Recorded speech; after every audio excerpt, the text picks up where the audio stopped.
I went to the insane asylum and they helped me. All right. Armando, I like the opening story. I thought that it worked pretty well, but you need a clearer transition to your subject.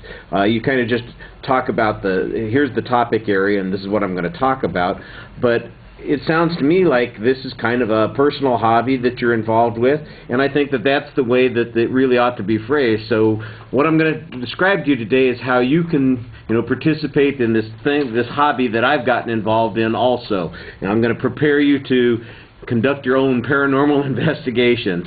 And then give us a little bit of context. It was halfway through the speech before I figured out he's just not talking about this from an abstract nature. He does these weird things. Sorry, it sounds, that's very evaluative and judgmental. I apologize.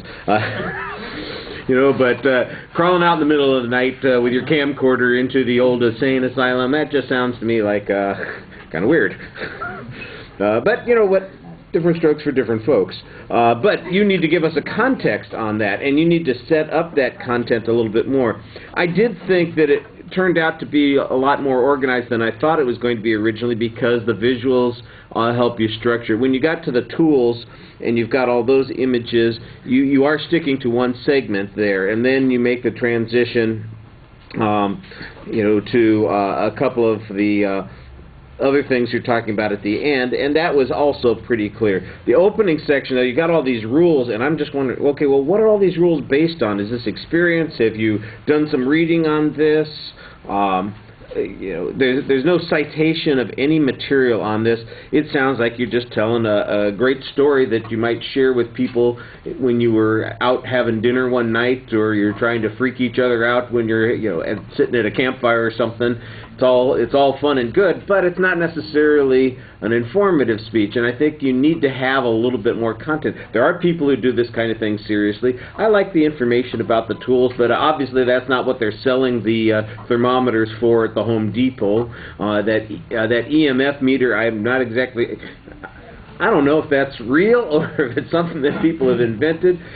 If you had the meter, it would be really cool to look at. And you nailed it yourself. You pointed out on the visual, gee, I really wish I had that clip to show you. And I'm thinking, it ain't that hard to get stuff off of the camera. I mean, sometimes it is, but what if you running around with a camera full of all your stuff and you just watch it on the camera all the time? That's a little odd. So there's some problems with the content. It's just a little loose. It's a little too let me tell my Hardy Boy story here instead of really developing a speech.